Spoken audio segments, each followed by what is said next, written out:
The Roman army took nearly 50 years to work their way up through their new province to what is now Scotland. But they never really conquered these northern tribes, and they remained a thorn in the flesh of Roman Britain. By about AD 120, the northern frontier ranged from Wallsend in the east to Carlisle in the west, and the Emperor Hadrian said, "Build a wall and keep all the others out." This remains the best-known frontier anywhere in the Roman world, and it's the perfect place from which to contemplate life at the edge of empire.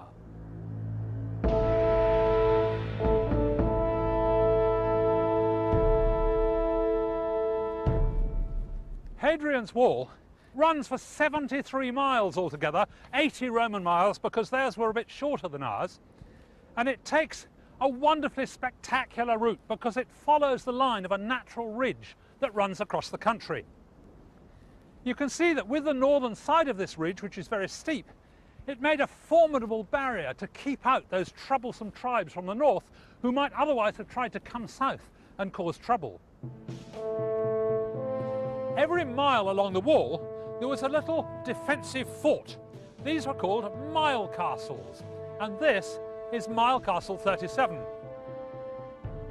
These also acted as frontier defence posts because each one had a little gate which allowed people in and out, of course, under Roman control.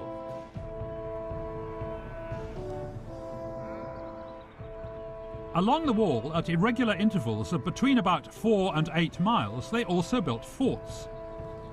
This is one of them, housesteads, perched at the top of a hill. Up to 1,000 troops were stationed here. They were certainly close to the action if any trouble erupted, but living on the wall must have been pretty miserable, especially in winter. The man behind this wall, the Emperor Hadrian, was quite remarkable. He was very enthusiastic about hard work and discipline, and he made a point of walking everywhere to impress the troops and keep up morale. He came here to inspect them all in AD 122. And I suspect that he built this wall partly, of course, to keep out marauding tribes, but partly to keep all those troops occupied. This bit of reconstruction shows the incredible size of the wall when it was first built. 5, 6, even 7 metres high in places. Quite extraordinary. In the middle there's a core of rocks and mortar, and then there's dressed stone on the outside, so the total thickness is 2.5 or even 3 metres. Building it involved moving 2 million tonnes of rocks and soil.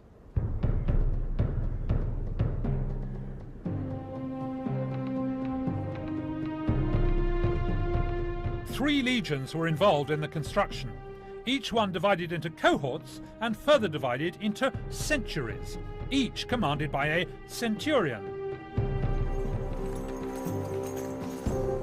Eventually, there were 15,000 soldiers patrolling this frontier, and you can see evidence of the sheer number of troops at this site.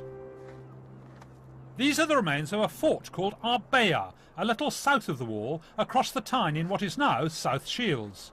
It was a supply depot, and this scale model shows the large number of buildings devoted to storing food for the legions stationed along the wall.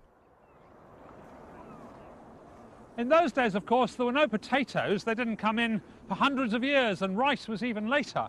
So what they had mainly was bread, and all of these foundations were granaries filled with hundreds of tons of wheat.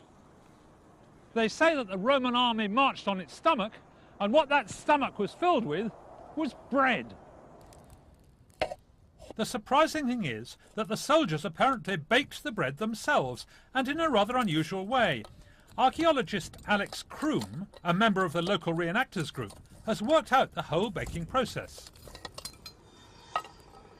Alex, can you really make bread without an oven? Yes, you just create your own little oven within an open fire. And you get enough heat coming back off the top dish to keep it going? Yes, if you have enough ashes all around. It's obviously a lot easier to carry this around than a whole oven, isn't it? Yes. So they started then with just plain wheat, which was what was stored in these granaries. Yes. First of all, you have to pick out all the weed seeds out of there, all the poisonous corn cockle and stuff. You've done that, have That's you? already been done, Oh, yes. thank goodness, I was So, worried. yeah. So I can put this straight into the quern and then do a bit of querning. Yes. And all the flour just sort of trickles out on the floor. It seems rather odd, that, doesn't it? It does indeed, yes. We haven't quite worked out why. We find the quern set in the floor of barrack blocks, and as far as you can see, it just gets straight onto the floor and they just collect it from there. Oh, very bizarre. This is what you get next, yes? This is your sort of granary flour, which has still got a lot of lumps in it. Yes, so if you were rich and you wanted a nice fine flour, you'd sieve that. So Okay. we put it in a linen cloth, just as a sieve, Right. which is as it. Oh, You just fold hey. it together, and then you just Gosh, shake it that's out. very impressive. So this is your mother's pride, is it? Yes. I think I'd rather have the granary, actually. The soldiers most likely did, because you waste a lot getting that fine Yes. flour, all the brown stuff you just throw away. So after that, you get the flour and you put it in a mixing bowl, Right. like a mortar.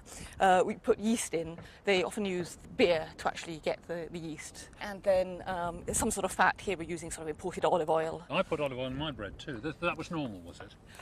We know that they were given olive oil as a ration, but there's a lot you can do with olive oil, including using it as perfume and washing and stuff. So, Yes, yes. and burning it. So. Yeah. And then some water, Right. and then just mix it up. Well, that's not very different from Rather- what I do, so that's all right. Exactly, then. yeah. I'm following Roman tradition. Alex already has a loaf cooking in her earthenware pot. How long is it going to take? Should take about half an hour. Half an hour. And then we'll have wonderful bread. Yes. And we've got some troops to feed it to, have we? Indeed, yes. At Arbea, they've reconstructed one of the gatehouses to the fort. And here, other members of Alex's group help visitors visualise what life was like for a Roman soldier posted here. One of the things that fascinates me is that the people who came up here weren't just Romans or Italians, they came from all over the empire. Look at this lovely tombstone here. It commemorates Victor the Moor. He came from Africa. And have a look at this, another tombstone commemorating Regina.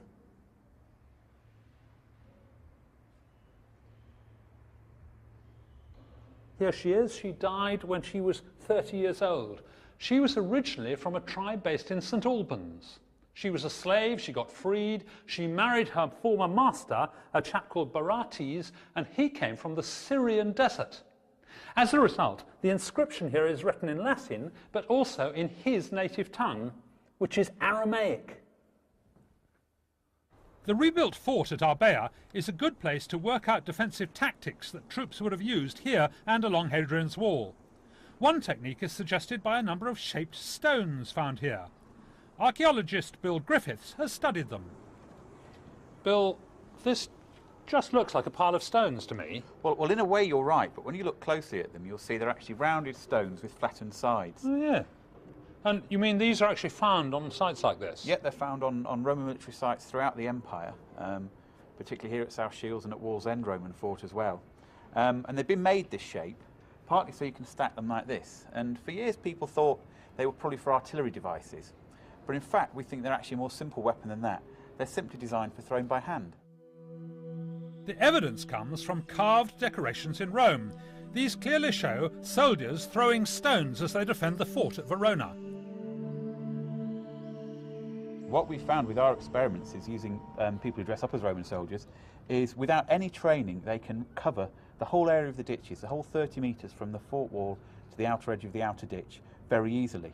And we think that's why the Romans set the ditches at that kind of distance from the fort, so that the weapons could be used on attackers as they're desperately trying to get across the ditch and they maybe can't hold their shields up to protect themselves so easily. The idea is you pick them off as they come through that last killing zone, really. Certainly one of these landing on your head from this sort of height wouldn't do you any good at all, would it? Well, you're certainly going to need a couple of aspirin, aren't you? Yeah, I would have thought so, yes. The position of the ditch also turns out to be ideal for other weapons. The distance was just right to allow it to be defended by a good throw of a spear. Nearly all armaments and weapons were made with metal, so the blacksmiths had a big part to play. An expert on Roman techniques is David Sim. If you look at the Roman soldier, almost all of his arms and armour were made of iron. When you've got a vast army, you've got to have a huge number of blacksmiths and iron workers to keep producing the amount that was used. And presumably a lot of repairs and stuff as well. Oh yes, not only repairs but replacements. Because if you think of something like a javelin or an arrow or a ballista bolt, it only gets used once.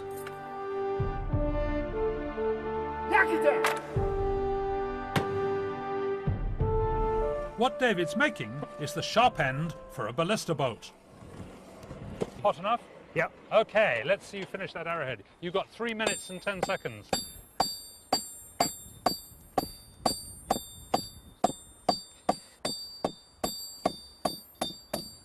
More heat? Go back. Yes, please. What other sorts of things do they make apart from weapons? If you think about almost all of the domestic instruments that we've got today, pots, pans, knives, all the domestic things were all made of iron. Yes. Door hinges, door frames, window catches, horse fittings, fittings for carts. Anything that was available really up until the 19th century that was made in iron, then the Romans had the same kind of thing. Nails by the million. Yes. On almost every site that's excavated, nails are the most common find. Okay, I think we're about ready.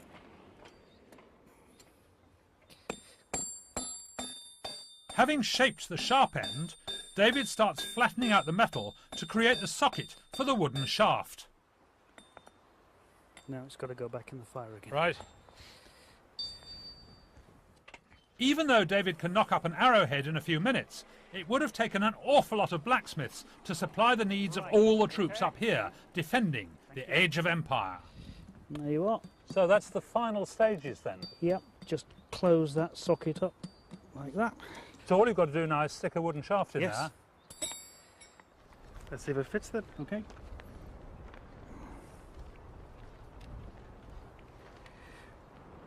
Yeah? Yep, good fit. That'll do. Excellent, yeah, that'll be just nice. No problem.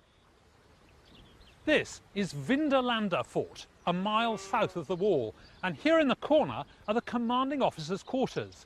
Now, when one of them, a chap called Cerealis, was leaving, he told his servant to burn all the secret papers, and there was a huge bonfire just down there. But when they excavate it, they find underneath a whole lot of stuff that hadn't been burnt, and they found some extraordinary things. Have a look at this. For me, the most extraordinary things were the postcards. They were actually little pieces of wood.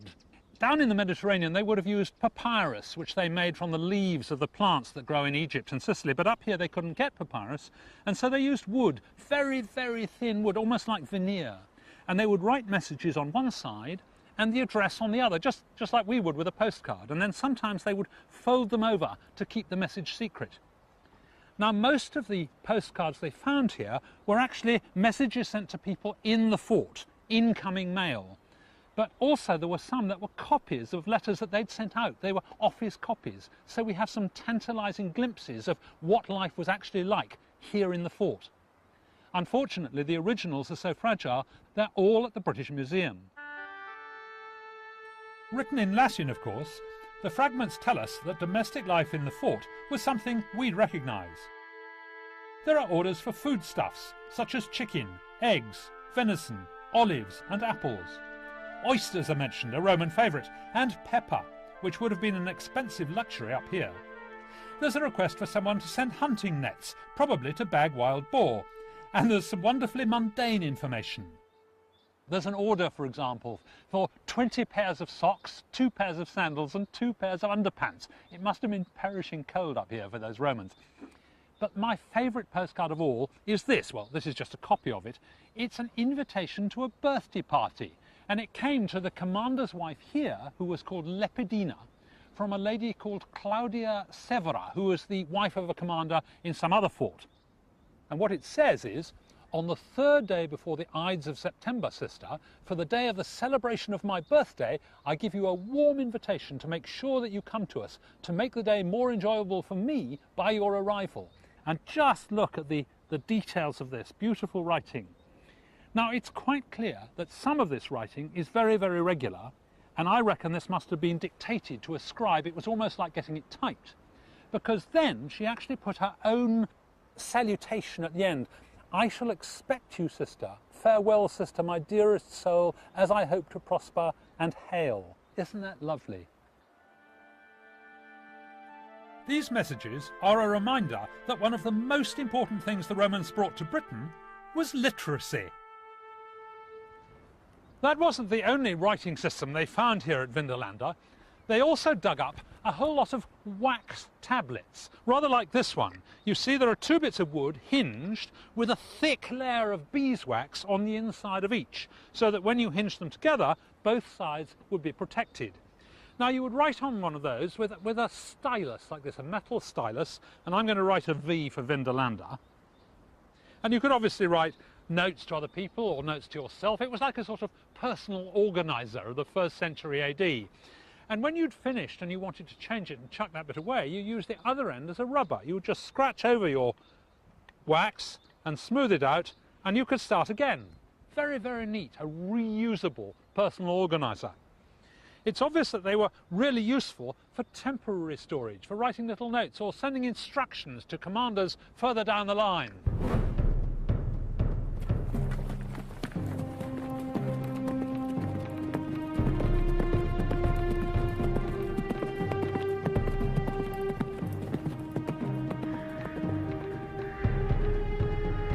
The trouble with messengers was that they could only go as fast as the horses they were riding. And sometimes on this savage frontier, the Romans needed to send back messages very quickly to headquarters to warn that there was an attack going on. So what they used were beacons like this. You see, I've got flags, which of course at night would become flaming torches, and these would be visible for miles across the hills. So it was relatively easy to send a message. But how do you send an actual message? Well, what I've got here is two groups, okay? There are 5 here, and there are 5 here. So I've got 2 groups of 5, and I've got the whole alphabet written down here on a sort of crib sheet. So suppose I want to send the letter B, that's in column 2, or II, and in row I. That means I have to lift 2 flags on that side, and 1 on this side, and that'll be the letter B. Now, I need a bit of assistance. Paul, can you give me a hand? On command, can you pull 1 down? 1, 2, 3, go! Right, we're now sending the letter B, and if they're awake over there on that hill, they'll be wondering what on earth it's about. Fortunately, I've got a real expert here. David Wallace-Croft knows all there is to know about Roman signalling. David, is this really something like they might have used? This is an exact replica of a system we know from a Roman period historian. So would they have signalled here from Mile-Castle 37? This is just the sort of place they do signal from. And the nearest fort to us is Vindolanda, which is about 3 miles in that direction. But you can't see that, so you can't signal there. You can't see Vindolanda directly, it's in a hollow, but what you can see is a dark hill in the middle distance about 2 miles away called Barcum, and there's long been known to be a Roman watchtower on that hill, which acts as a relay. That site can see us here and can see Vindolanda. So you think this was deliberately sited here to send messages to Barcum? Yes. And then on to Vindolanda? Yes, we've in fact found that virtually every single mile castle and turret on the wall either can directly see a fort or can see one of these relay towers. Oh, really? You mean you've been the whole way along and checked? More or less. Oh, that's amazing. Right, now do you think this will still work? I certainly hope so. OK, so if you have the assistance of Paul here and I go down the hill, can you send me a message? We'll give it a try. OK, well, I'll need the crib sheet, won't I? Otherwise I won't understand. Cheers.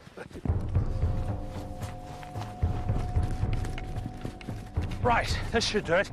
Now, there they are up on the hill. All I need to do is to get them signalling. OK. Right, we've got a 3 and a 2. 3 and 2, that's H. And now we've got a 5 and a 1. 5 and a 1, that's E. Up.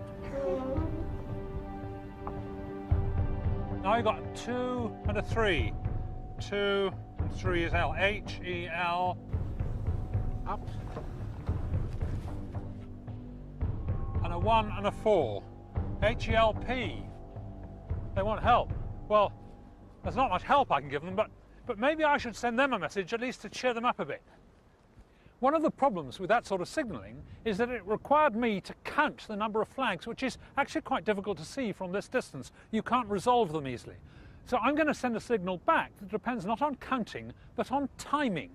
And because of that, I've got my clock here. This is a primitive sort of Roman clock, which is basically just an amphora full of water there's a cork in the bottom here, and when I pull the cork out, this float will gradually sink down as the water runs out, and so all these numbers in turn will come opposite this pointer. And I simply note what number it is, the message I want to send, and then I make a signal. So here is my cue, you see, so send supplies, all clear, stand down. How about cavalry troop dispatch? That'd cheer them up, wouldn't it? So that's number V, so I have to wait until this is sunk down to V, and then I give them the stop signal. David has an identical water clock, which he'll set off at exactly the same moment as mine when I give them a start signal with my flaming torch. Now I'm going to hold it down below this barrier so they can't see it for the moment.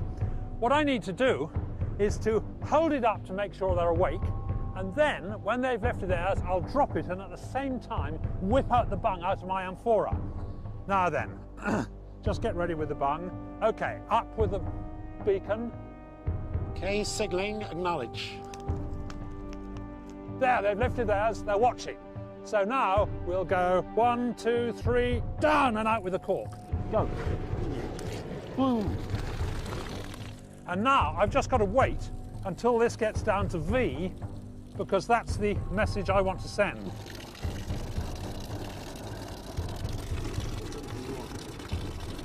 Aye, aye, aye. IV. Here we go. 3, 2, 1, go! Okay, signalling answering. Okay. Right. There, they've lifted theirs. They should have got the message. Well, we've got number 5. David, did you get my message? Yeah, but where's the cavalry I was promised? Well, they probably stopped for a tea break. You know what they're like. Although that technology was primitive, the principles of the Roman codes are still used in electronic communications today.